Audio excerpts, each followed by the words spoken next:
All right. Well, we're glad to see you this morning. Be sure you get an announcement sheet, and that will help you along the way. Add a couple of things to it. Probably things people don't want to announce. Anyway, Teresa had a little episode yesterday, and she's fine. Conversed with her last night, but remember her. Got a little dehydrated, so remember her. Also, Miss Nancy Heyman has been moved to what's it called? The Village at Bellevue, which is off Sawyer Brown. And she's been moved there. She's in room 403. So remember her. Anything else? I think everything else that I know of is. Oh, Miss Wilma Dobbs was moved to Stallworth. Thursday, I believe. Wednesday or Thursday. And is showing some improvement. Anybody else we need to announce? All right. Well, good. Ecclesiastes chapter 1, verse 15. Ecclesiastes 1, verse 15. By way of just sort of catching us back up, we'll not go through all the introduction. Book of Ecclesiastes is an interesting book. It's not often studied. It's not often quoted from. Matter of fact, one of the interesting tidbits we found out last week is it's not even quoted in either any other book in the Old Testament or in the New Testament. And so it has its place. It has its wisdom. It is a man's search, Solomon's search to be exact. It's a man's search for happiness and meaning, and he does it through different means. But he comes to the end. He comes full circle, and we see this as we read the book of Ecclesiastes. We see this full circle where he starts out. Excuse me. He starts out, and he is very negative towards the world and everything about the world. And he comes to an understanding or conclusion.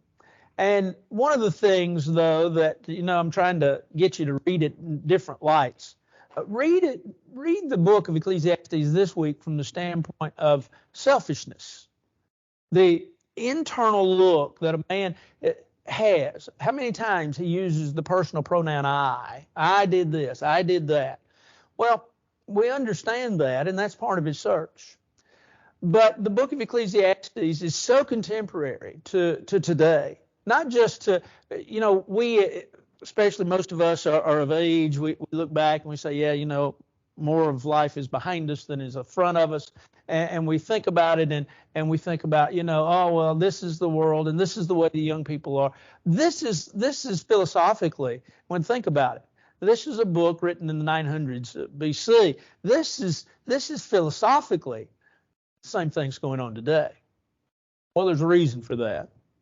And if you study philosophy, and I haven't studied philosophy, I've dabbled at it and had some classes along the way.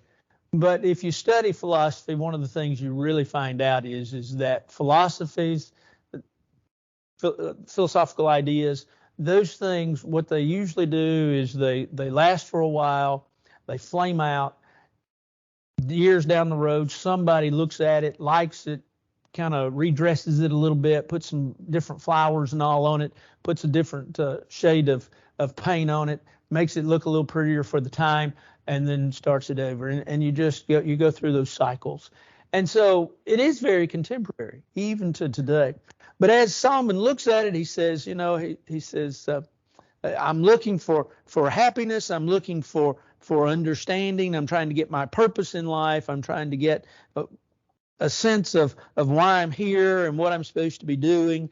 And as we said, he begins his first chapter looking at the cycle of life, but he's very, very negative about what it is. And so we're going to begin in verse 15 of the first chapter. That's where we got to. But we need to backtrack, if just for reading purposes, to verse 12, because that's where our paragraph starts. So I'm going to start reading in verse 12. I, the preacher, and remember that's Solomon, he refers to himself as the preacher, was king over Israel and Jerusalem. And I set my heart to seek and to search out by wisdom concerning all that is done under heaven. This burdensome task God has given to the sons of man by which they may be exercised. He says, he's looking and he says life really is a burden, it's a task. But I set my heart to seek out, to search by wisdom everything, to understand the workings of the world. He said, this is the task that God has given all of mankind, not just to me, but all of mankind. You hear of people say it this way: I'm trying to find my purpose. I'm trying to find my reason. I'm trying to find why I'm here and what I'm doing and why I'm doing and what's the end. And so that's what Solomon says. Then in verse 14, he says, I've seen all the works that are done under the sun, and indeed all is vanity and grasping of the wind. I know we stopped at the very next verse, but I want us to think about that verse for a minute. I want you to think about it within this context. I've seen all. Is that an overstatement? Could be. Is that really the way he felt? Might be. Had he really seen everything? Don't know. There had been many things brought to Solomon's door. Remember, we talked about that last week. We know, or feel like, pretty much because of what we've already seen in the book, that Solomon is towards the end of his life. And remember, he was a very wealthy man, very powerful man. He was not the nicest, kindest individual in the world, if you will.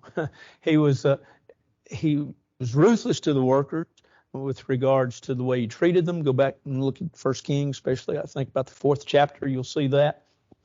And very hard on people and taxed them greatly, and they end up really rebelling against it. And of course, the kingdom after him ends up dividing the northern kingdom, the southern kingdom, the southern kingdom.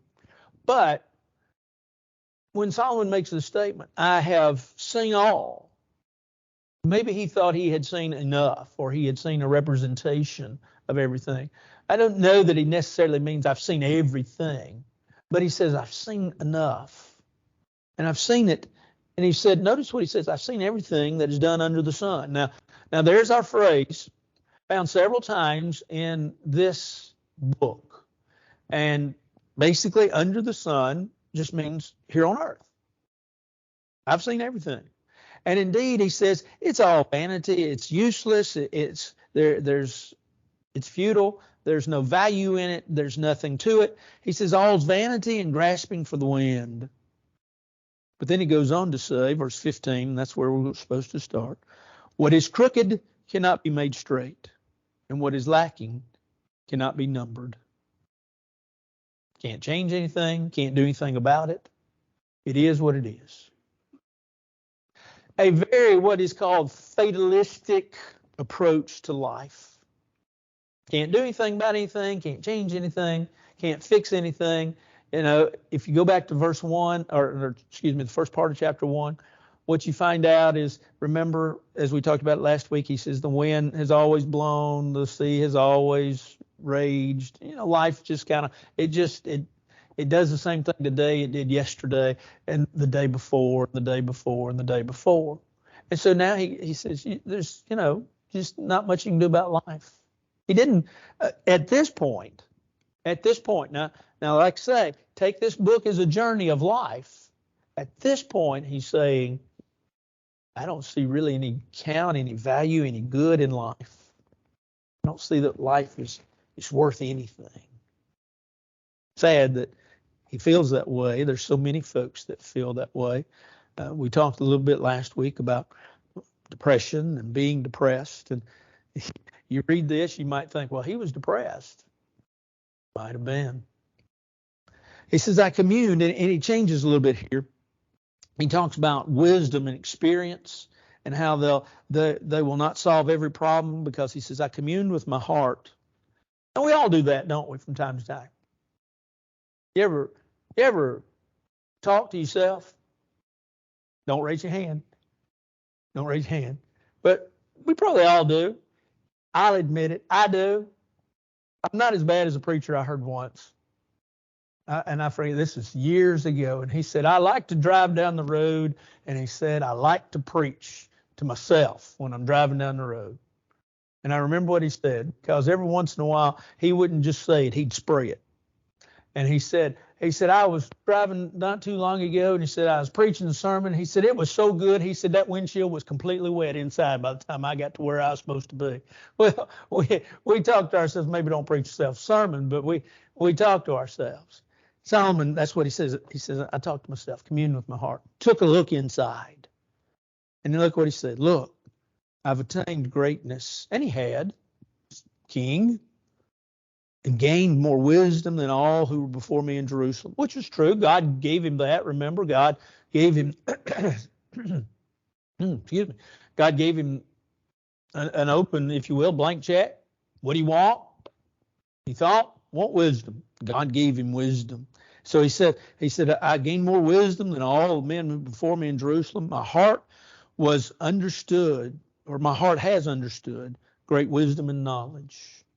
The word understand there, my Bible has a footnote, and correctly so, can be, I've seen it. I've seen. He says, my heart has seen great wisdom and knowledge. I've seen folks. I've seen what's going on in folks' lives. I've seen what's going on in the world. And then he says, and I set my heart, I devoted my heart to know wisdom and to know madness, folly. In other words, just like he had said in verse 13, where he said, I set my heart. He says it here again in verse 17. I set my heart. And I set my heart to know wisdom.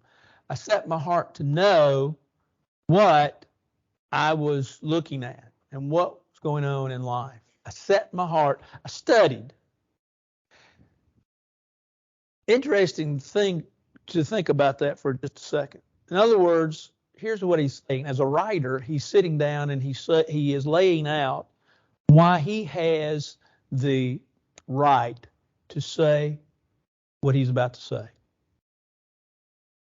I read religious books, read a lot of them. And usually in the foreword, the foreword is the first thing you skip over, right? I learned a long time ago, you read the foreword of the book. And the reason you read the foreword of the book is because it gives you the purpose for the writing. Why this individual is writing this book. It also gives you the direction in which he's going to accomplish the purpose which he wants to accomplish, or she. I'm using he accommodatively now.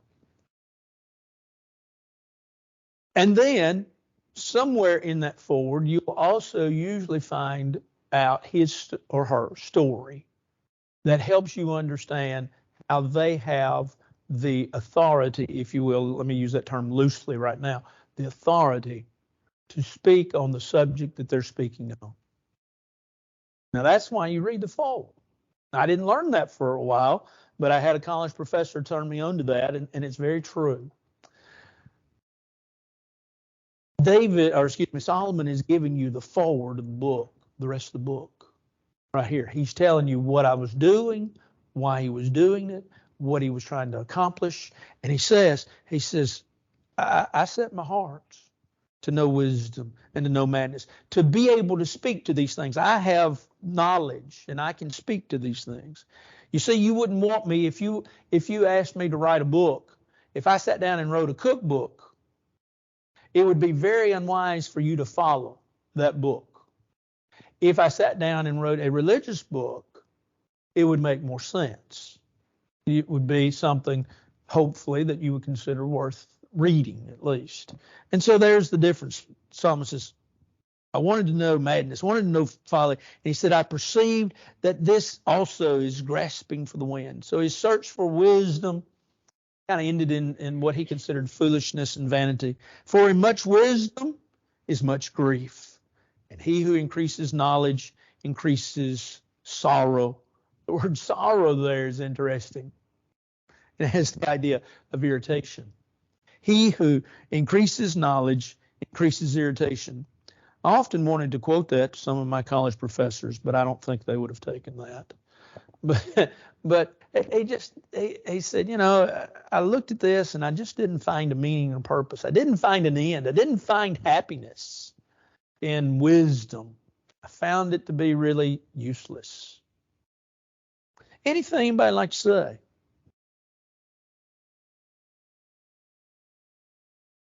All right. Well, have you ever done an experiment? Maybe when you took science in school, you did an experiment, but maybe in life you did something and you thought, I just want to see how this works out. I just want to see, what will happen. We're fixing to read Solomon's experiment. Solomon tested life. He experimented. He said, I said in my heart, once again, he does all this kind of internally. Come now, I'll test you with mirth. Mirth is gladness. The Hebrew word means gladness, joy. I'll test you with gladness and joy. Therefore, enjoy pleasure.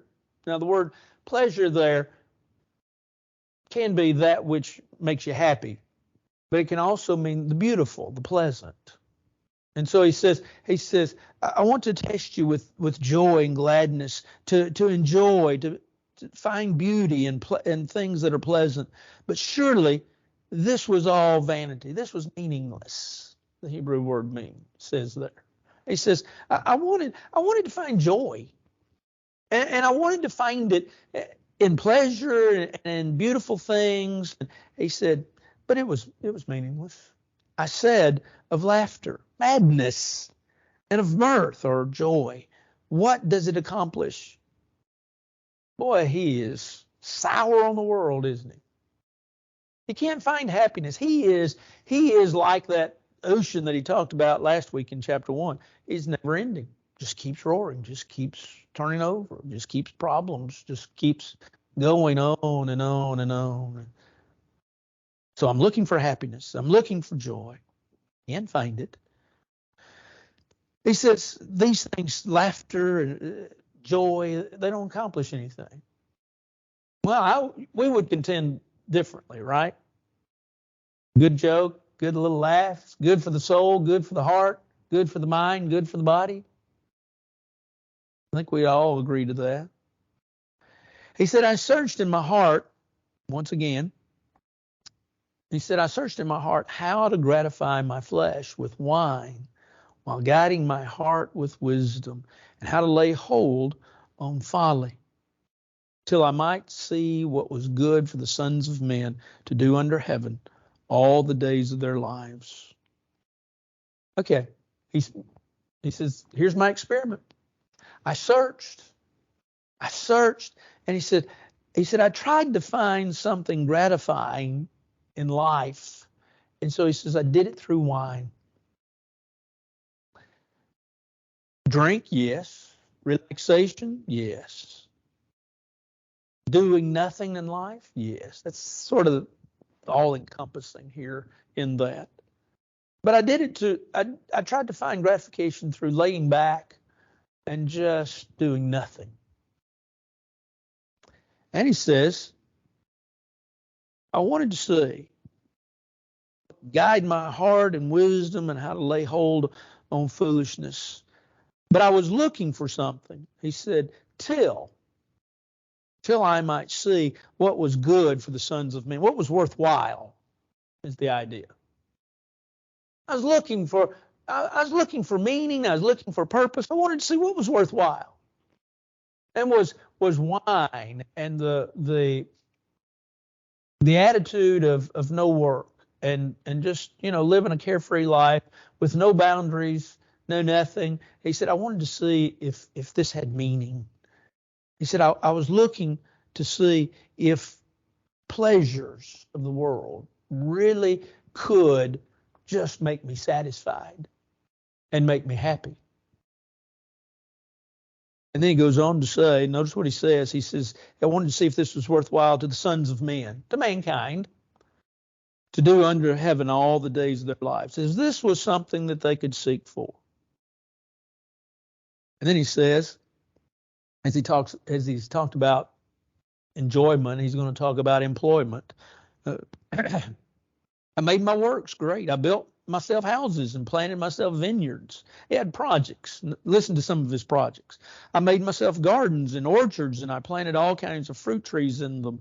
I made myself water pools from them to water the growing trees of the grove. I acquired male and female servants and had servants born in my house.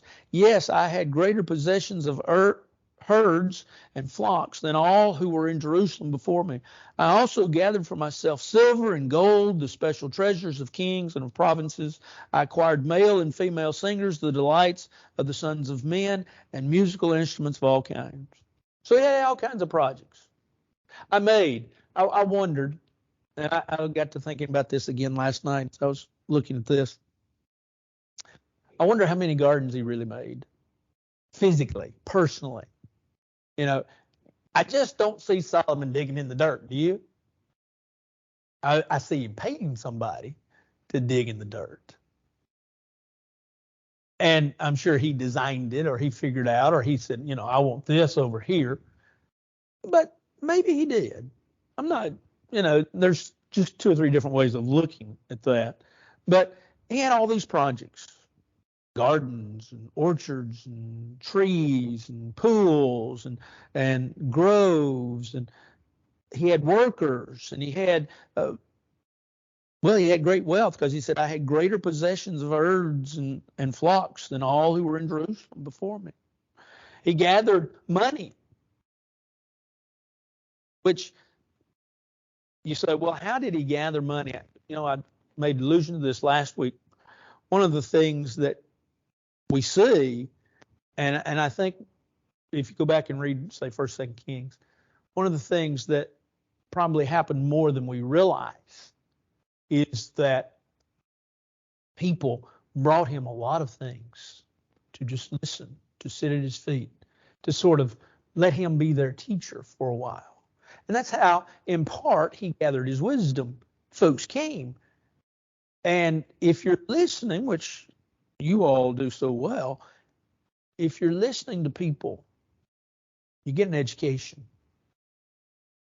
People tell you a lot. And all you got to do is listen. Listen to what they're saying. Listen to the way they're saying it. Listen to all of their stories. A good counselor has the degrees and the backgrounds to be able to diagnose. But a good counselor, number one, listens. Because in his or her listening, they're able to diagnose what's going on.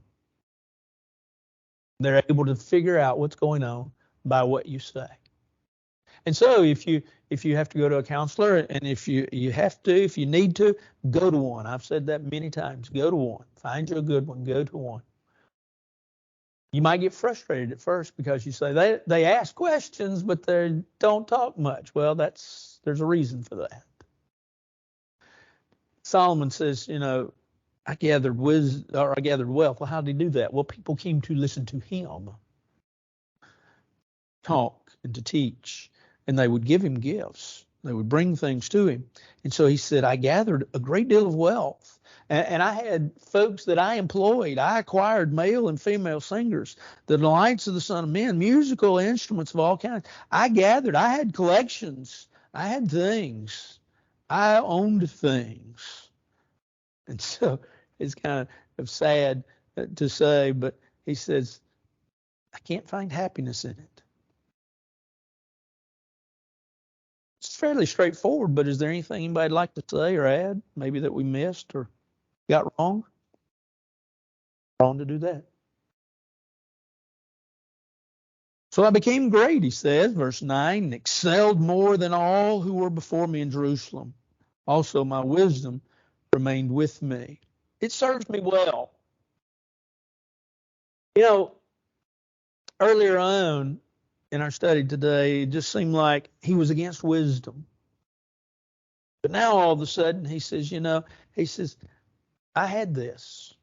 I had wisdom. I had a great deal of it. And I had things. And he says, it remained with me. It served me well. You've got talents, abilities, and things in your life that have served you well. You might say, preacher, I ain't got anything. if you got a knife and you're trying to eat a pork chop, that knife serves you well. We've all got things that serve us well. And we all got talents and abilities that if we hone them and we use them, they serve us well. Now, might not anybody else, but they do us. Solomon said, what I had, it served me well. Whatever my eyes desired. Here's kind of the end of his experiment. Whatever my eyes desired, I did not keep from them. I did not withhold my heart from any pleasure. From my heart, for my heart rejoiced in all labor. And this was the reward for all my labor, that I looked on all the works that my hands had done, and on the labor in which I had toiled. And indeed, all was vanity and grasping for the wind. There's no profit under the sun. So he said, here he comes to the end of this experiment. Now he's going to have other experiments, but this experiment, the experiment of enjoyment and even of employment. And he says, he said, I had everything. I didn't hold back anything in life from myself. I gave myself every advantage, every blessing, everything that I possibly could. He said, man, my heart rejoiced. My heart was glad in all my labor. And he says, this was the reward. This was what I got. This was my portion from all my labor. But then notice verse 11, then. Think about how powerful that word is right there. Then. He said, I looked. He said, I was fairly happy. My heart rejoiced. But then he says, then I looked on all the works that they had done. And he realized that works alone had not satisfied him. He realized that there was something deeper, something more penetrating in life that was more valuable, more important than things. And so he says, indeed, all was vanity and grasping for the wind.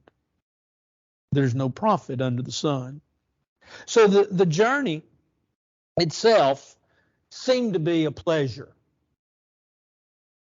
But once he had attained all that he had been seeking, all of a sudden to have it all didn't mean that much to him. Sort of like Alexander the Great. You've heard the story of Alexander the Great. He conquered so many territories and he sat down and he cried.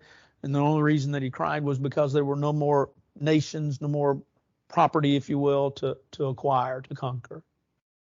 Well, that's sort of the way with Solomon. I had everything I wanted, had everything the world had to offer. I had more than anybody else. I had it all. But he said, there's still something that's lacking.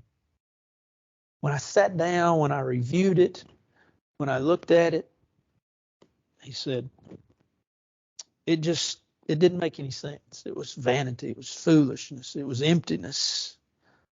There's no profit from it.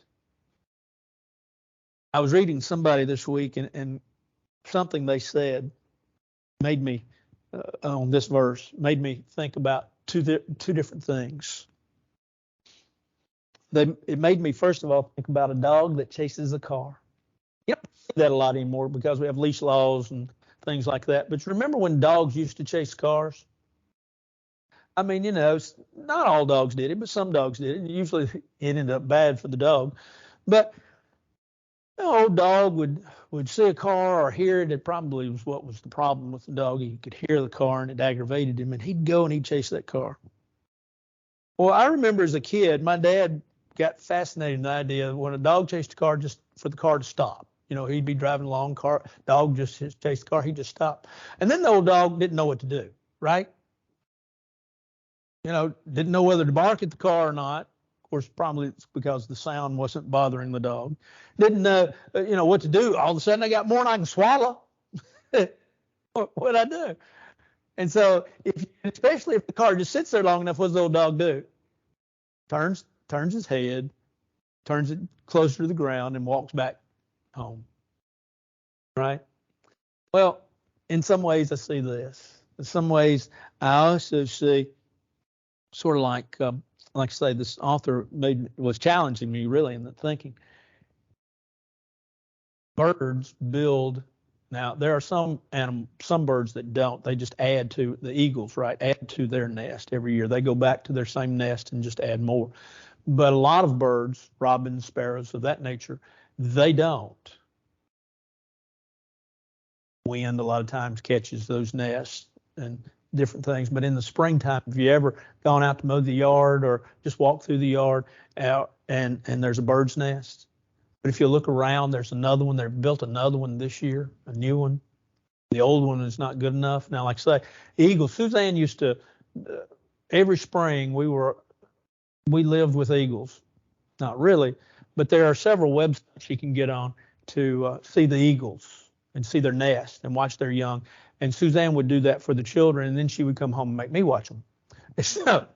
So we lived with eagles for spring, and we would see. And there's some tragedy in some of those things, and there's some beauty in some of those things. But they and their nests are huge. If you've never seen one, I've never seen one I don't guess we've ever seen one in real life, have we?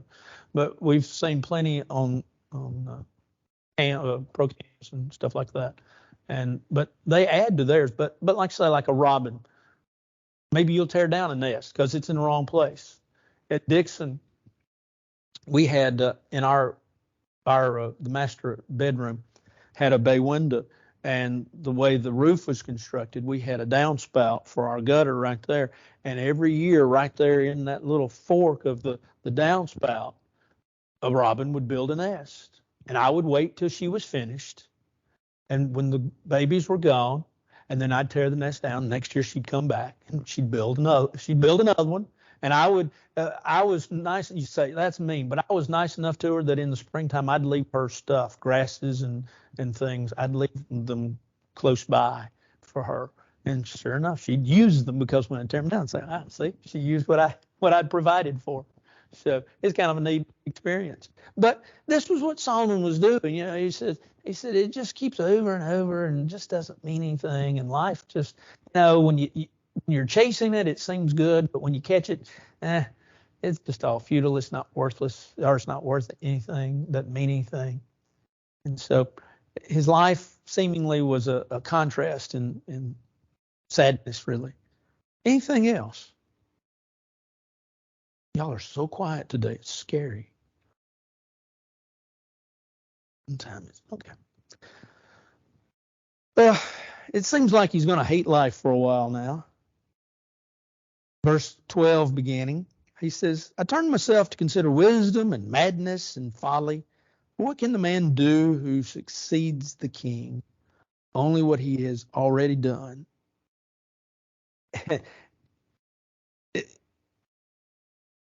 I don't know about you, but when I look at those verses, and maybe I'm wrong in this interpretation, but when I look at that and he says, what can a man do who succeeds the king? Only what is already done. He really begins to consider his own viewpoint and his own opinion. Had he done that before? Yeah, probably. But he's writing all this down, and it's just such a fascinating tale. He says, then I saw, verse 13, that wisdom excels folly. Wisdom that he'd been saying, really, there's no value to it. But now he says, it's better than folly. Not the ultimate source of reliance. See, that's what he's going to come to the conclusion later on in this book. He's going to come to the conclusion. He's going to talk about death. He's going to talk about remembering God. He's going to talk about following God. That's going to be in the 10th, 11th, and 12th chapters. He's going to be talking about those things. But he's going to say here, you need to know that while the search for meaning and purpose and happiness and all these things was vanity, there was still some value, still some profit in all of these things. He said, I saw wisdom excels folly as light excels darkness. It's better. The wise man's eyes are in his head. The fool walks in darkness. Yet I myself perceived that the same events happened to all them, or to them all. There's nothing new under the sun, right? He's going to say that. for long in our studies. He's getting to that point, and really as he writes this, he's already gotten to that point where he understands this. I may be wrong. I don't see Solomon writing this as he goes. I encouraged my wonderful wife. She came home. You know, when you teach kindergarten for 500 years, and then you teach first grade for another 100, and then you teach third grade, second grade, I forgot. She eventually moved up. You teach that for another 100 years, and then you teach RTI for 3 or 4 years. And they finally say, here's the door. Can you please leave? But she had so many stories. Cute, beautiful stories. And Suzanne can tell them very well. I encouraged her all the time to write a book. When you come home in the evening and you're sitting there grading papers, quit grading papers, write down your little stories so that you remember them so you can write a book. Nobody will read my book. I said, there's thousands and thousands of school teachers that'll say, yep, and they'll buy that book. Well, some of the stories are long forgotten. Many of them are not. Suzanne has a great memory about everything except me. But anyway, that's a whole different fighting issue. But Solomon is not writing this as he goes. I see him writing this at the end, but he's telling his tale. He's telling his story. He's telling what he went through in life. And so he says, everybody, though, I found out, really goes through the same stuff. The rich man has pain. The poor man has pain. The rich man has enjoyment in life. Poor man does too. The individual that seemingly has no care in life really does have some cares that probably are hidden. The individual that seemingly is so consumed with care really probably does have some happiness in life. We all go through the same things. That's not to say that in your journey, we should discount the times of sadness and that we should just leave you alone in times of happiness. It's not to say that. We need to remember that we're all just trying to get through life best way we can. And getting through life, we want, of course, for us, we want heaven. We want that for everyone, just not everyone, sadly, will listen to what we believe and believe what we believe. Solomon says, just want you to know that it doesn't matter who you are or where you are, what station in life you are. You've got basically the same thing, going through life like everybody else. Maybe a different degree, maybe a different way, but there's really nothing new under the sun. So he goes on to say, verse 15, so having come to that conclusion, so I said in my heart, as it happens to the fool, it also happens to me. And why was I then more wise? Then I said in my heart, this also is vanity. I wanted to learn from the past. He didn't want to keep making the same mistakes. Don't we all want to learn from the past? Do we learn from the past? Shared with you a story, or at least I think in my memory I shared with you a story. I probably should have looked it up to see if I did because I keep notes on what I've shared. But it's the story of two hunters that went to, I think, Alaska. They went to Alaska one year and they were flown in. And it was a narrow passageway in which they could be flown in. And the pilot said, okay, fellas, I'm going to come back and get you in a week. That's what you paid for. I'm going to come back and get you in a week. And here's the load limit. If we're going to get out of here and we're going to get up over the hilltops right down at the end of where I have to pick up the plane, you can only have one moose. One moose. And that's all. And so the hunters went out and they had a grand time during the week. And came the end of the week, they're there.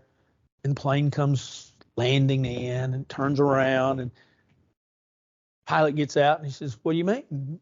The guy said, what do you mean? What do we mean? He said, you got two moose here. You don't have one. I told you one. That was the load limit. Oh, man, we had 2 last year. Our pilot flew us out. We came to the same place. Our pilot flew us out. We had a great time. No problems. He let us put 2 on. We flew out. Pilot thought for a minute. He said, okay, that looks a little skinny. Okay.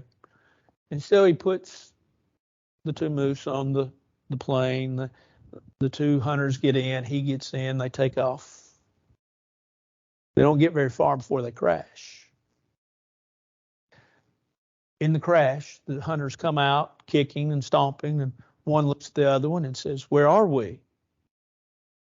And the other one says to the first one, he says, I think we're about the same place we were last year when our plane crashed last year with 2 moose. They didn't learn from the past. It's important that we learn from the past. Why do we do it? Solomon didn't seem to he wanted to learn from the past, but he says, you need to know, he says, all this is vanity. This happens to everybody. We should all learn. Don't keep making the same mistakes. One of the things that he's going to really learn is learn to die. Learn to die. And so he says, for there is no more remembrance of the wise than of the fool forever, since all that now is will be forgotten in the days to come. And how does a wise man die? As the fool. Eventually, sadly, if the world stands long enough, we will be forgotten, right? Our children will remember us. Our grandchildren will remember us. But sadly, eventually, this world won't know who Paul Daugherty is. I get that. And I think you get that. And I like the idea. But we get the principle. Solomon here in verse 16 says, both the wise and the fool, they die. They die. Doesn't matter. Therefore, and we're going to end with verse 17. Therefore, I hated life because the work that was done under the sun was distressing to me, for all is vanity and grasping for the wind. He says, life just seemed irrational. It just seemed foolish. It didn't seem like it had a reason or purpose. He said, I hated life. Boy, wouldn't you? I don't know about you, but wouldn't you have hated to be around a person like that? To have that attitude. I hated life. But he said, I hated life because of the work that was done under the sun. It was distressing. It was distressing to me. He just simply, he could not find peace. He says, all was vanity and grasping for the wind. Life just seemed irrational. It just seemed foolish. And so he continues his search. We'll take a break next week. I won't be here. Suzanne's dragging me off somewhere. I think it's not so much the place as it's who's going to be there. Little almost 2-year-old, 2-legged, blonde-headed little creature was going to be where we're going to be. So we're going to take a little time off and enjoy life with our kids and our other in-laws, our son's in-laws. So, but you'll have a good teacher. Are you teaching class, Jim? Okay, so Jim will be teaching class, so you'll have an excellent class. Excellent. But we'll start there when I get back the week after. Any questions, comments? So you'll have